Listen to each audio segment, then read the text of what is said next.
प्रधानमंत्री नरेंद्र मोदी ने कहा, भारत में शहरीकरण में निवेश के लिए शानदार अवसर। ब्लूमबर्ग न्यू इकोनॉमी फोरम को किया संबोधित।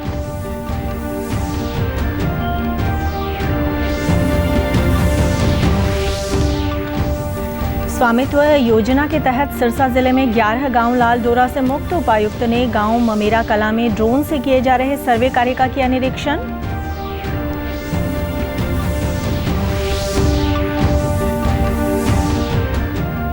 फतेहाबाद के सूचना एवं प्रौद्योगिकी केंद्र में डिजिटल इंडिया योजना के तहत कर्मचारियों को दी जा रही है कंप्यूटर की नवीनतम जानकारी।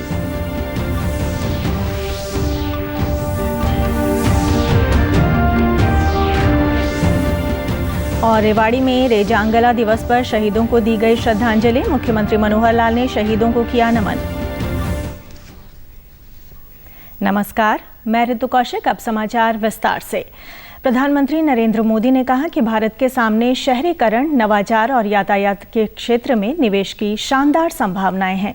ब्लूमबर्ग न्यू इकोनॉमी फोरम को संबोधित करते हुए कल प्रधानमंत्री ने कहा कि इन संभावनाओं के साथ साथ हमारे यहाँ जीवंत लोकतंत्र, कारोबार के लिए अनुकूल माहौल, विशाल बाजार और भारत को वैश्विक निवेश का चहेता स्थान बनाने के लिए कृत संकल्प सरकार भी तमाम प्रयास कर रही है। एक रिपोर्ट। इकोनॉमिक फोरम की बैठक को संबोधित किया तो उन्होंने दुनिया भर के निवेशकों को बताया कि भारत में लोकतंत्र है, कारोबार के अनुकूल माहौल है, बड़ा बाजार है और भारत को वैश्विक निवेश का केंद्र बनाने के लिए प्रयास करने वाली सरकार है। इसलिए दुनिया भर के निवेशकों को भारत में निवेश करना चाहिए। If you are looking to invest in urbanization, India has exciting opportunities for you. If you are looking to invest in mobility, India has exciting opportunities for you. If you are looking to invest in innovation, India has exciting opportunities for you. If you are looking to invest sustainable solutions, India has exciting opportunities for you. These opportunities come along with a vibrant democracy, a business-friendly climate, a huge market, and a government which shall have not stone unturned to make India a preferred global investment destination. PM Modi के भाषण का focus दुनिया में बढ़ती शहरीकरण की चुनौतियों पर था। प्रधानमंत्री ने कहा कि अगले 2 दशक में भारत और अफ्रीका के कुछ देश सबसे बड़े शहरीकरण का सामना करने जा रहे हैं। उन्होंने कहा कि भारत अर्बन ट्रांसफॉर्मेशन की दिशा में बढ़ रहा है और सबकी मदद से वैश्विक स्तर के शहर तैयार होंगे। प्रधानमंत्री ने बताया कि भारत में कैसे 100 स्मार्ट सिटी बन रहे हैं। These cities have prepared projects worth almost 2 lakh crore rupees or $30 billion and projects worth almost 1,40,000 crore rupees or $20 billion have been completed or nearing completion. To unleash the full potential of technology, integrated command and control centers have been set up in many cities. These centers are currently also serving as war rooms to manage the COVID situation in various cities. प्रधानमंत्री ने कहा कि smart city में तकनीक बहुत अहम है और डिजिटल इंडिया इसमें मदद कर रहा है। साथ ही देश के 27 शहरों में मेट्रो पर काम चल रहा है और 2022 तक देश में 1000 किलोमीटर मेट्रो ट्रैक के लक्ष्य पर तेजी से काम हो रहा है। प्रधानमंत्री ने कहा कि सरकार न केवल सबको घर की दिशा में काम कर रही है, बल्कि रियल एस्टेट में बड़े बदलाव किए हैं। प्रधानमंत्री नरेंद्र मोदी ने अमेरिका के निर्वाचित राष्ट्रपति जो बाइडेन के साथ टेलीफोन पर बातचीत की और उन्हें बधाई दी। दोनों नेताओं ने भारत अमेरिका कार्यनीतिक भागीदारी के प्रति वचनबद्धता व्यक्त की।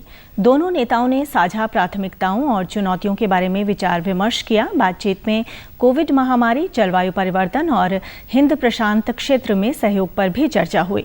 प्रधानमंत्री ने अमेरिका की निर्वाचित उपराष्ट्रपति कमला हैरिस को भी बधाई दी। उन्होंने कहा कि उनकी सफलता भारत अमेरिकी समुदाय के सदस्यों के लिए गौरव और प्रेरणा का विषय है। जवाहरलाल नेहरू विश्वविद्यालय के चौथे वार्षिक दीक्षांत समारोह को राष्ट्रपति रामनाथ कोविंद ने वर्चुअल माध्यम से संबोधित किया। उन्होंने कहा कि कोविड महामारी के दौरान जेएनयू जैसे संस्थानों को संक्रामक रोगों से जुड़े नवाचार व अन्वेषण में आगे आना होगा। I appreciate every person associated with GNU for setting high standards in various academic domains, ranging from social sciences to science and technology. Both teaching and research here have made an impact in the world of academics. That is why GNU attracts students from all parts of the country and even from abroad. केंद्रीय शिक्षा मंत्री रमेश पोखरियाल निशंक ने दीक्षांत समारोह को संबोधित करते हुए कहा कि विचारधारा को राष्ट्रीय धारा से जोड़कर हम राष्ट्र निर्माण के लक्ष्य को पूरा कर सकते हैं। 20वीं सदी ज्ञान की सदी है। विचारधारा को राष्ट्रीय धारा से जोड़कर हम राष्ट्र निर्माण के लक्ष्य को पूरा कर सकते हैं।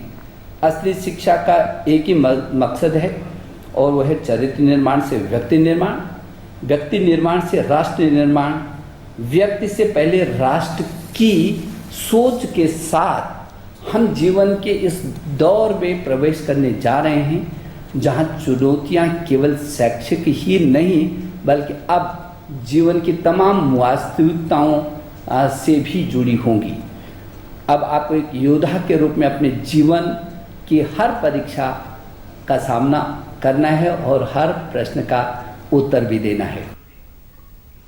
स्वामित्व योजना प्रधानमंत्री नरेंद्र मोदी की अति महत्वाकांक्षी योजना है। इस योजना के तहत ग्रामीणों को लाल डोरे से मुक्त करते हुए उन्हें भूमि का मालिकाना हक दिया जा रहा है। सिरसा जिले में अब तक 11 गांवों में ग्रामीणों को लाल डोरा मुक्त कर रजिस्ट्री दे दी गई है। उपायुक्त प्रदीप कुमार ने कल गांव ममेरा कला में स्वामित्व योजना के तहत ड्रोन से किए जा रहे सर्वे कार्य का निरीक्षण किया। उन्होंने कहा कि ड्रोन द्वारा मैप तैयार करने के बाद सर्वे ऑफ इंडिया द्वारा ग्राम स्तरीय कमेटी को नक्शा और आईडी उपलब्ध कराई जाएगी। इस दौरान लाल डोरा के अंदर आने वाले हर मकान को एक नंबर दिया जाएगा और उसमें आपसी बंटवारे के हिसाब से फिलहाल की स्थिति अनुसार कमेटी उन्हें चेक करेगी। एसडीएम जयवीर यादव ने बताया कि अब तक जिले के 64 गांवों की मार्किंग की जा चुकी है और 54 गांव में ड्रोन द्वारा सर्वे किए जा चुके हैं। स्वामित्व योजना के तहत हमारे डिस्ट्रिक्ट सिरसा के अंदर पहले 11 गांवों की हमने लीज डीड और रजिस्ट्रियाँ हैं वो ग्रामवासियों को दी हैं 11 अक्टूबर को।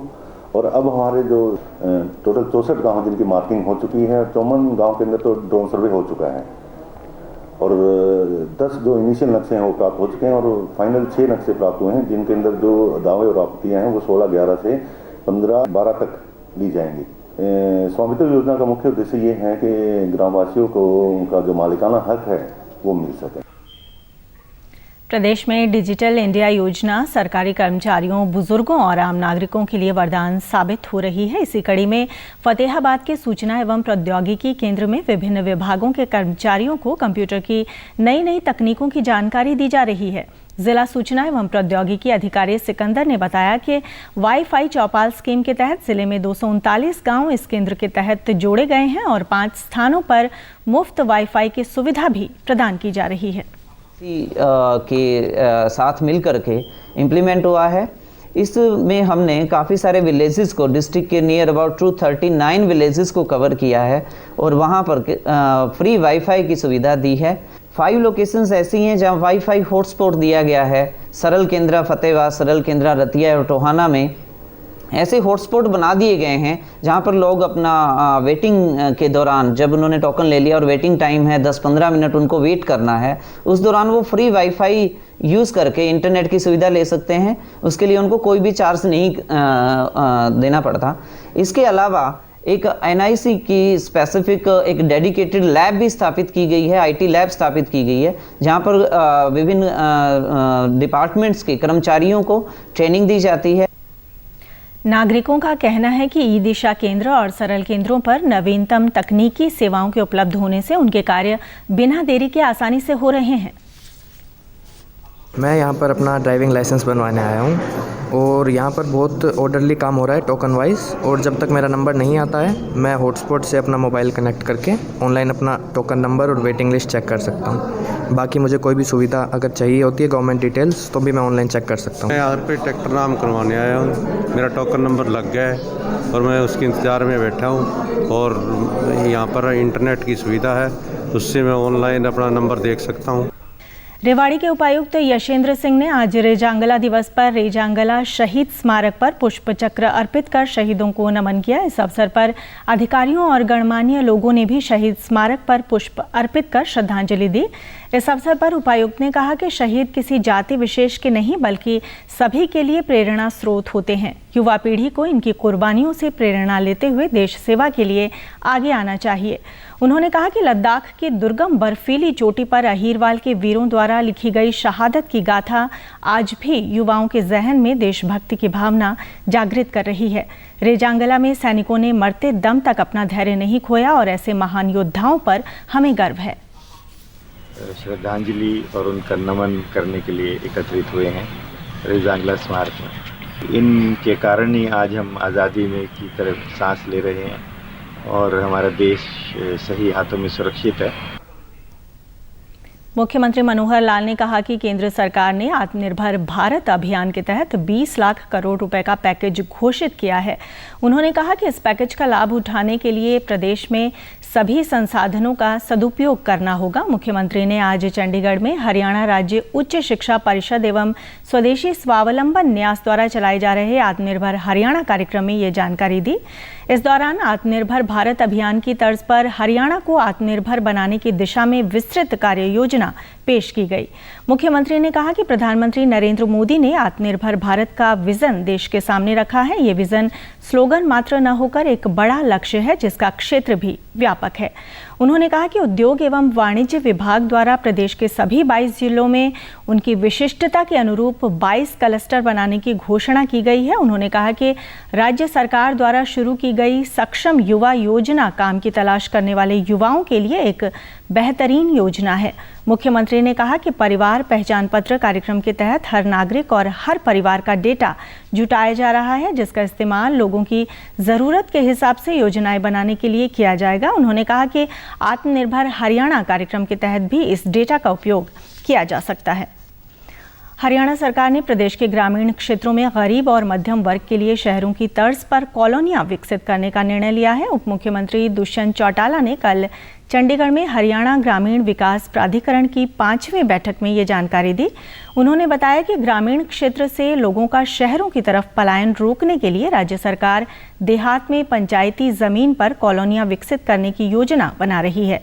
इससे मध्यम और गरीब श्रेणी के लोगों को किफ़ायती दरों पर अपने ही गांव में शहरों की तर्ज पर मकान और अन्य सुविधाएं उपलब्ध हो सकेंगी।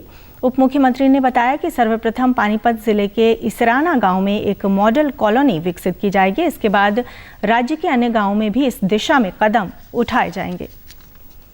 प्रदेश से जुड़ी खबरों को विस्तार से जानने के लिए आप हमारे साथ फेसबुक, ट्विटर और यूट्यूब के माध्यम से भी जुड़ सकते हैं। हमसे जुड़ने के लिए आप हमारे सोशल मीडिया हैंडल को फॉलो कर सकते हैं। कोविड-19 महामारी के खिलाफ देश एकजुट होकर लड़ रहा है। आप भी हमारे साथ सुरक्षा और बचाव के 3 आसान एहतियाती उपायों का संकल्प लें। मास्क हमेशा सही ढंग से पहनें, 2 गज की दूरी बनाए रखें और हाथ बार-बार धोएं। अंत में इस बुलेटिन के मुख्य समाचार एक बार फिर।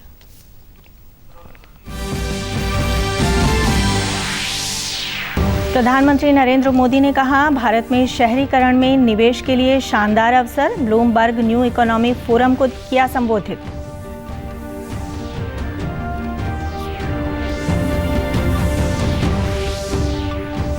स्वामित्व योजना के तहत सिरसा जिले में 11 गांव लाल डोरा से मुक्त। उपायुक्त ने गांव ममेरा कलां में ड्रोन से किए जा रहे सर्वे कार्य का किया निरीक्षण।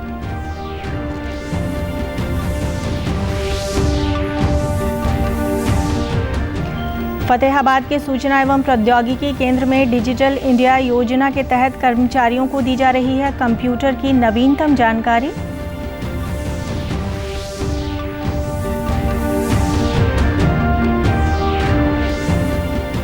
और रेवाड़ी में रेजांगला दिवस पर शहीदों को दी गई श्रद्धांजलि। मुख्यमंत्री मनोहर लाल ने शहीदों को किया नमन।